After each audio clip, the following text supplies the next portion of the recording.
The street was alive with the usual evening hum of Lahore's bustling market. Vendors calling out prices for fresh mangoes and sizzling kebabs, rickshaws weaving through crowds, children laughing as they chased each other past colorful stalls. But in one narrow alley branching off the main road, something darker was unfolding. A group of shadows shifted unnaturally, voices rising in a mix of mockery and menace. It was the kind of scene that made passers-by quicken their steps, pretending not to see. Yet, one man couldn't look away.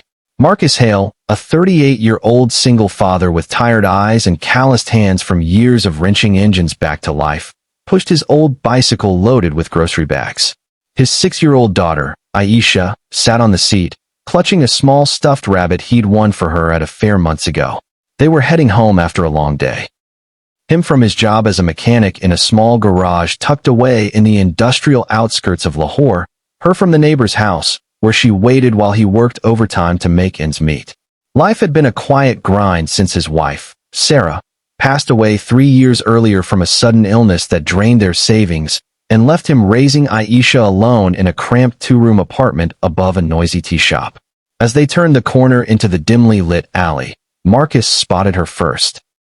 A young woman, perhaps in her mid-20s, dressed modestly in a simple shalwar kameez, her dupattas slipping slightly as she backed against a graffiti-covered wall. 3 young men, loud and swaggering, college-aged maybe, with slicked-back hair and cheap leather jackets that screamed misplaced bravado, had her cornered. One grabbed at her arm, laughing as if it were a joke only they understood. Another blocked her path, spitting crude remarks that echoed off the brick walls like slaps. The third filmed it on his phone, egging them on with jeers, his screen glowing like a malevolent eye in the twilight. The woman's voice was steady but shaking, laced with a desperation that cut through the humid air. "Please, just let me go. I'm just trying to get home. I haven't done anything to you." The men laughed harder, their voices overlapping in a cacophony of entitlement. "Come on, John, don't be like that. We're just having fun. Smile for the camera." No one else on the street seemed to notice. Or if they did, they looked away, hurrying past with heads down, clutching their own bags and burdens. That was the way of crowded cities like Lahore sometimes. Everyone minded their own survival, fearing that intervening might drag them into a whirlpool of trouble. The alley smelled of stale rainwater and discarded cigarette butts, a forgotten corner where the city's pulse slowed to a whisper. Marcus slowed his bicycle to a stop, the chain rattling softly. Aisha looked up at him, her big brown eyes sensing the shift in his posture, the way his shoulders tensed like coiled springs. "Abu, what's happening over there?" she asked, her voice small but curious, hugging her rabbit tighter. He didn't answer right away. His heart pounded. Not with fear exactly, but with the memory of Sarah's last days. How helpless he'd felt watching her slip away in that sterile hospital room, promising himself he'd never stand by while someone suffered if he could help it. Sarah had been his anchor, a vibrant teacher who filled their home with laughter and stories from her classroom. She died from complications of untreated pneumonia, exacerbated by the stress of their life. Bills, arguments with landlords, and yes, the subtle harassments she'd faced on these very streets, but never fully shared until her final confessions. He'd failed to protect his wife from the invisible enemies of sickness and society. He wouldn't fail here, not with Aisha watching, learning from his every move. He set the kickstand down with a deliberate click, lifted Aisha off the bike, and placed her gently behind him, shielding her small frame with his body. "Stay right here, Beta. Don't move an inch. Abu will be back in a moment." The men hadn't noticed him yet, too engrossed in their cruel game. Marcus walked forward, calm, deliberate, his work boots scraping against the uneven pavement. His voice cut through their noise like a quiet blade, firm and unyielding. "Enough." They turned, startled at first, then smirking as they sized him up, a middle-aged man in grease-stained overalls, no threat in their eyes. The leader, the one with the phone, a lanky guy with a scar above his eyebrow, chuckled dismissively. "Mind your business, uncle. This doesn't concern you. Go home to your chai and newspaper." Marcus didn't flinch, his gaze steady as the evening call to prayer began echoing from a distant mosque. "It concerns me now. Let her go." The woman looked at him, eyes wide with a mix of hope and terror, her back still pressed against the wall, as if it could swallow her whole. One of the men, shorter and stockier with a gold chain glinting under his collar, stepped closer, chest puffed out like a rooster in a fight. You think you're a hero or something? Walk away before you regret it, old man. Marcus glanced at the woman, then back at them, his expression unchanging. Let her go, or things change very quickly. They laughed again, harsh, mocking barks that bounced off the walls, until Marcus reached into his jacket pocket, his hand disappearing into the faded denim. The street noise seemed to fade into oblivion. Everyone froze. The men, the woman, even the distant vendors' calls hushed in that suspended moment. Aisha watched from behind the bicycle, her heart racing.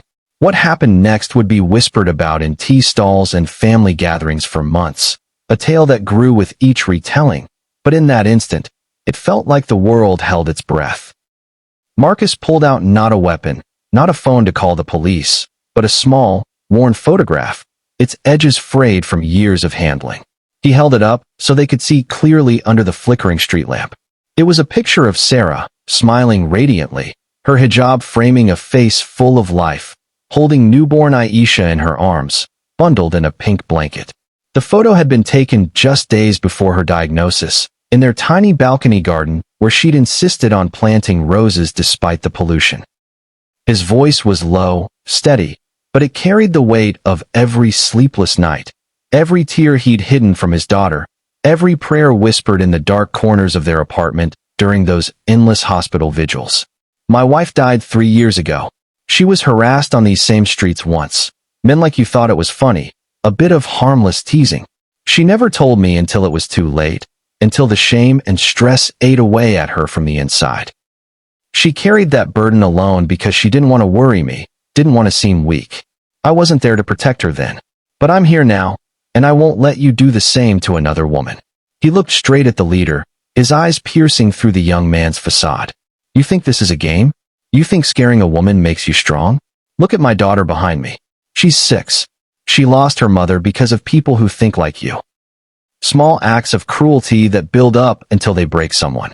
If any of you ever speak to her the way you're speaking now, I will find you, and I won't need a photograph to remind me why. Silence fell like a heavy curtain over the alley. The men's smirks vanished, replaced by uneasy shifts and averted gazes.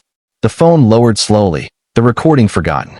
One of them, the stocky one, muttered something under his breath, a half-hearted curse, but no one moved to challenge him further. The air thickened with an unspoken realization. This wasn't about physical strength. It was about the raw humanity Marcus had laid bare, a vulnerability that disarmed them more effectively than any fist could. Marcus stepped closer to the woman, offering his hand gently, palm up. Come, I'll walk you to the main road. My daughter and I are going that way anyway. She took his hand, trembling slightly, her fingers cold against his warm, oil-stained skin. The men backed off without another word, slinking into the shadows like chastened dogs. The crowd that had begun to gather, people who'd pretended not to see earlier, now stared in stunned quiet, phones out not to mock but to capture the moment. No shouts, no fights, just silence, profound and echoing. As they walked away, leaving the alley behind, the woman whispered, her voice barely audible over the resuming market buzz. Thank you. I thought no one would help. I've been through this before, but never like that. Marcus glanced back at Aisha, who was now walking beside them, holding onto his free hand tightly. Someone always should. What's your name? Fatima, she replied, adjusting her dupatta with her free hand. Fatima Khan. I teach at the girls' school nearby, in Gulberg. I was just heading home after extra classes for the underprivileged kids. We run a program for girls from low-income families, teaching them English and math so they can dream bigger. Marcus nodded, his pace steady as they emerged into the brighter lights of the main bazaar, where neon signs flickered above shops selling everything from spices to smartphones. I'm Marcus Hale. This is Aisha. We live just a few blocks from here, in Model Town. Fatima knelt to Aisha's level, her smile warm despite the ordeal. You have a brave Abu, little one. He's like a knight from those stories we read in class. Aisha smiled shyly, peeking out from behind her rabbit. He always protects people. Like when the big dog chased me in the park, He scared it away with just his voice. Fatima laughed softly, standing up. But the moment wasn't over. As she turned to leave, she hesitated, her expression shifting to one of quiet concern. Wait, I work with an organization that helps women in difficult situations. We have resources, legal aid, counseling, even self-defense classes. If you ever need anything for your daughter, or for yourself, please. Marcus shook his head politely, though a flicker of something, gratitude, perhaps, crossed his face. We manage. Thank you, though. She pressed a small business card into his hand anyway, her fingers lingering for a second. Just in case. And thank you again, Marcus. You didn't have to do that. Most people wouldn't. He watched her disappear into the throng of shoppers and commuters, her figure blending into the sea of colorful dupattas and kurtas. Then he lifted Aisha back onto the bike seat, securing her with one arm, while pedaling slowly homeward. The evening air had cooled, carrying the scent of jasmine from a nearby vendor's cart. As they rode, Aisha asked quietly, her voice muffled against his back. Abu, why did you show them Mama's picture? Was it magic? Marcus swallowed the lump in his throat, blinking away the moisture in his eyes. Because sometimes, Beta, the strongest thing isn't fists or loud voices. It's remembering who we've lost, and making sure no one else feels that pain. Your mama taught me that. That night, as he tucked Aisha into bed in their modest room, the fan whirring lazily overhead, she hugged him tight, her small arms wrapping around his neck. I love you, Abu. You're my hero. He kissed her forehead, lingering there as memories of Sarah flooded back. Her laugh, the way she'd sing lullabies in Urdu mixed with English. And you're mine, Aisha. Always. But the story didn't end there. In fact, that evening was just the beginning of a chain of events that would weave through Marcus's life like threads in one of Lahore's intricate embroideries. The next morning dawned hot and hazy, the sun piercing through the thin curtains of their apartment. Marcus woke early, as always, to prepare Aisha's breakfast, simple paratha with jam, her favorite. He glanced at Fatima's card on the kitchen counter, its edges crisp against the worn wood. He hadn't thought much of it last night, but now, in the light of day, it stirred something. Not for himself, but for Aisha. School fees were due soon, and with the garage cutting hours due to a slowdown in business, he was scraping by. He dropped Aisha at the neighbor's, Mrs. Raymond, a kind widow who babysat for a small fee, and headed to work. The garage was a chaotic symphony of clanging tools and revving engines, owned by Mr. Khalid, a gruff but fair man who'd given Marcus a job when no one else would after Sarah's death. You're reliable, Hale, Khalid often said. That's rarer than gold these days. But today, Khalid pulled him aside amid the smell of oil and exhaust. Marcus, we need to talk. Business is down, fuel prices up, people fixing their own bikes. I might have to let a couple of guys go. Marcus felt a knot form in his stomach. Including me? Khalid sighed, wiping his brow. Not yet, but cut your hours more. Sorry, bye. Family first, Marcus nodded, masking his worry. He spent the day buried in repairs, a scooter with a faulty carburetor, a car with overheating issues, his mind racing. How would he cover rent? Aisha's uniforms were wearing thin, and she'd outgrown her shoes. He thought of Sarah, how she'd always found a way, budgeting every rupee like a puzzle. By evening, as he picked up Aisha, the incident in the alley felt like a distant dream. But whispers had started. Mrs. Raymond mentioned it casually. Heard about a man standing up to some goons last night. Sounded brave. Lahore needs more like that. Marcus shrugged it off, but inside, it warmed him slightly. Weeks passed in a blur of routine. Marcus kept working, kept struggling. Bills piling up like unread letters, Aisha's school fees looming like storm clouds. He never told anyone about that evening, not even his sister in Karachi, who called weekly to check on them. He didn't want praise or pity. He just wanted to keep his daughter safe and fed, to give her the childhood Sarah had envisioned. One weekend, he took Aisha to the local park, a rare treat amid his tight schedule. The park was alive with families picnicking under banyan trees, children flying kites that danced against the smoggy sky. Aisha ran ahead, laughing as she chased butterflies, her stuffed rabbit tucked under her arm. That's when he saw her again. Fatima, sitting on a bench with a group of young girls, reading from a book. She looked up, spotting him, and waved. Marcus! What a surprise! He approached, Aisha trailing behind curiously. Fatima, teaching even on weekends. She smiled, closing the book. Always. These are some of my students. We do story time here. Helps them escape the city noise. Aisha peered at the book. What story? About a brave girl who saves her village, Fatima said, patting the bench. Want to join? They stayed for an hour, Aisha enchanted by the tales. As the girls dispersed, Fatima turned to Marcus. How have you been? After that night? Fine, he said, but his eyes betrayed the fatigue. She nodded knowingly. I meant what I said about the organization. It's called Hope for Her. We support not just women, but families affected by loss. Single parents like you. Marcus hesitated. Pride warred with practicality. What kind of support? Scholarships for kids, job training, even small grants. Come to our office sometime. No strings. He pocketed the idea, like the card he still carried. But fate had more in store. That very evening, as Marcus and Aisha walked home, a storm hit. Monsoon rains pounding the streets, turning alleys into rivers. They sought shelter under a shop awning, but the wind howled, and Aisha shivered. Suddenly, a car splashed to a stop nearby. The window rolled down, Fatima, drenched but smiling. Get in. I'll drop you home. Reluctantly, he accepted. In the car, amid the patter of rain, she shared her story. I wasn't always a teacher. Grew up in a small village outside Lahore. My father died young. Mother worked as a maid. I faced harassment too. On buses, at markets. It's why I started Hope for Her. To give back. Marcus listened, seeing echoes of Sarah in her resilience. Sarah was like that. Always helping others, even when we had little. By the time they reached his building, a bond had formed, subtle, but real.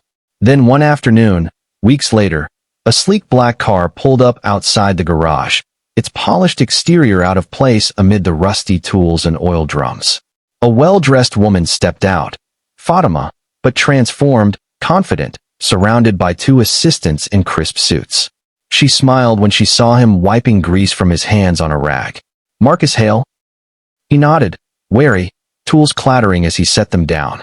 Fatima, what's this about? I've been looking for you. After that day in the alley, I couldn't stop thinking about what you did. Not just for me, but the way you did it, with dignity, with heart, without violence. I told my team at Hope for Her. They looked into you. Discreetly, of course. Marcus frowned, crossing his arms. Why? I'm no one special. Because we run a foundation now. Expanded from just women's aid to supporting single parents, especially fathers raising daughters alone in this city. Education support, medical aid, small business loans. And we want to start a new initiative with someone who embodies what we stand for, quiet courage. He stared, the garage noise fading into background hum. I'm just a mechanic. Fix cars, not lives. You're more than that, she said softly, her eyes earnest. You reminded me, and everyone who heard the story, that courage isn't always loud. Sometimes it's quiet, steady, and rooted in love. The video from that night, the one those men were filming, someone in the crowd captured the end, your words. It went viral on social media, anonymously. People are inspired. Marcus felt a wave of unease. I didn't do it for attention. Exactly why you're perfect, Fatima replied. She handed him an envelope, thick with promise. Inside was a letter offering a grant to start his own small auto repair shop. Enough capital to rent a space, buy tools, hire help, pay bills, and give Aisha stability. There was even a scholarship for Aisha's education. Tears welled in his eyes, the first time in years he'd let them show in front of someone other than Aisha. The weight of 3 years' solitude cracked. I don't know what to say. This changes everything. Say you'll accept it, Fatima urged gently. For Aisha. For Sarah. For every person who's ever felt alone in a crowd, wondering if anyone cares. He nodded, voice breaking as he clasped her hand. I will. Thank you. Word spread quietly at first. Through the market gossip, Mrs. Raymond's network, even Khalid at the garage, who clapped him on the back with pride. You deserve this, bye? Go build something. But challenges loomed. Starting a business in Lahore wasn't easy. Bureaucracy, competition from big chains, finding a location. Marcus spent nights poring over paperwork, Aisha asleep beside him, her soft breaths a reminder of why he pushed on. One hurdle came in the form of the landlord, Mr. Aziz, a miserly man who hiked rent upon hearing of the grant. "You're moving up, eh? Time to pay up." Marcus negotiated fiercely, drawing on the same quiet strength from the alley. "I'm not leaving my roots. This is for my daughter." Aziz backed down, grumbling. Then there was hiring. Marcus wanted reliable help, perhaps young men like those in the alley, to give them a chance at redemption. He interviewed dozens, settling on two: Ahmed, a reformed street kid with a knack for engines, and Bilal, whose family struggled like his own. Training them was tough. Ahmed's temper flared during a botched repair, nearly costing a customer. "I can't do this," he shouted. Marcus pulled him aside, echoing his own words. "Strength isn't in anger. It's in persistence. Think of who you're doing this for." Ahmed stayed, growing under Marcus's mentorship. Aisha, meanwhile, blossomed. With the scholarship, she enrolled in a better school, making friends, excelling in art, drawing pictures of her Abu as a superhero. Fatima became a regular presence, helping with the foundation's outreach. Their conversations deepened, over tea at his new shop, Hale's Repairs, which opened with a small ceremony attended by neighbors. The sign read, "In memory of Sarah. Protect those who need it." One evening, as rain pattered again, Fatima confessed, "I admire you, Marcus. Not just for that night, but for how you live." He looked at her, seeing possibility. "And you. Sarah would have liked you." But another cliffhanger loomed. Months into the shop's success, a rival garage owner, jealous of Marcus's growing reputation, spread rumors, false claims of shoddy work. Customers dwindled. Marcus faced him directly, in a crowded market meeting. "I build with honesty. If you have proof, show it." The rival faltered, exposed. Business rebounded stronger. Yet the biggest challenge was internal. Aisha fell ill, fever, echoing Sarah's symptoms. Panic gripped Marcus as he rushed her to the hospital. Doctors diagnosed a simple virus, treatable. But in the waiting room, Fatima arrived, having heard from Mrs. Raymond. "You're not alone anymore." Holding Aisha's hand as she recovered, Marcus realized the truth. Healing came from connection. Years unfolded. Hale's Repairs expanded, employing more, partnering with Hope for her for workshops on respect and empowerment. Marcus and Fatima married in a quiet ceremony, blending families, Aisha gaining a stepmother who loved her fiercely. The alley incident became legend, inspiring community patrols, awareness campaigns. Young men, including one from that night, sought Marcus's advice, turning lives around. On quiet evenings, when the garage lights dimmed, Marcus would sit with that old photograph of Sarah, smiling at her face, whispering thanks. He hadn't saved the world that day in the alley, but he'd saved one woman's dignity. And in doing so, he'd found his own again, building a legacy of love, resilience, and quiet heroism. The street had gone silent not because of fear, but because goodness, real, raw, human goodness, had finally spoken louder than cruelty. Now, let's dive deeper into Marcus's backstory, the roots that shaped him into the man who stepped forward that fateful evening. Born in a modest neighborhood in Lahore's old city, Marcus grew up as the son of a tailor and a homemaker. His father, Hale Sr., was a quiet artisan, stitching suits for the elite while barely affording his own family's needs. Marcus learned early the value of hard work, helping in the shop after school, threading needles under the dim light of a single bulb. But tragedy struck young. At 12, his father died in a rickshaw accident, leaving the family destitute. His mother remarried quickly, to a stern man who saw Marcus as a burden. Tensions rose. Arguments echoed through their narrow home. Marcus left at 16, finding work as an apprentice mechanic, sleeping in garages, sending money home despite the rift.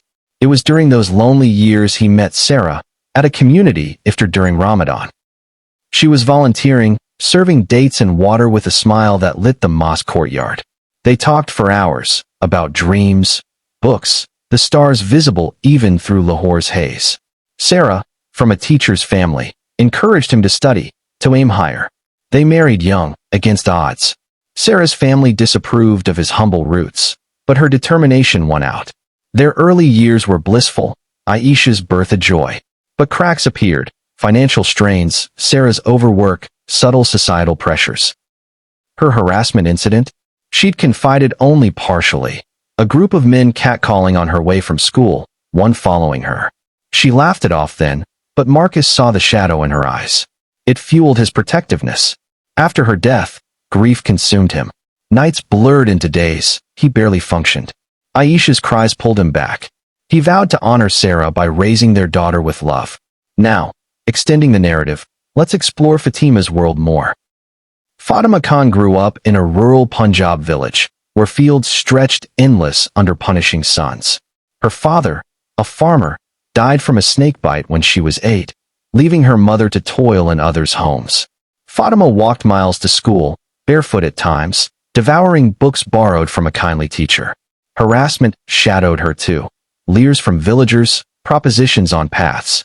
She fought back once, slapping a man, earning scorn but respect.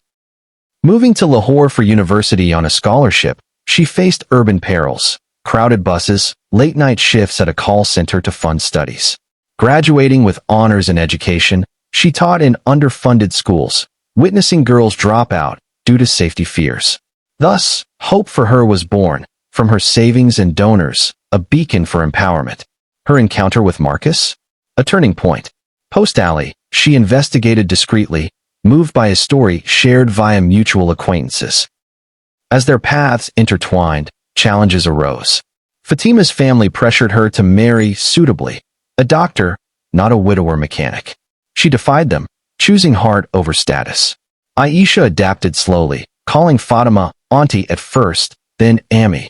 Jealousy flickered, Aisha missing Sarah, but stories bridged gaps. The shop's growth brought rivals. One night, vandalism, broken windows, threats scrawled. Marcus suspected the jealous owner. Confronting him, Marcus offered partnership instead of feud. Together, we lift more. Surprised, the rival agreed, merging operations. Community impact deepened. Hales Repairs hosted free mechanic classes for women, breaking norms. Aisha, teen now, led sessions, inspiring peers. Another cliffhanger, a citywide strike paralyzed Lahore, supplies halted. Shop teetered on closure. Marcus rallied neighbors, bartering services, surviving. Resolution, strike ended. Business boomed, symbolizing resilience. Fatima's foundation expanded nationally, Marcus as ambassador, speaking at events, his quiet voice amplifying change. Aisha pursued engineering, honoring parents. In twilight years, Marcus and Fatima sat on their balcony, watching grandchildren play, the old photo cherished. The alley? Now a muraled lane, depicting unity. One act rippled eternally. To flesh this out further, let's add layers to secondary characters.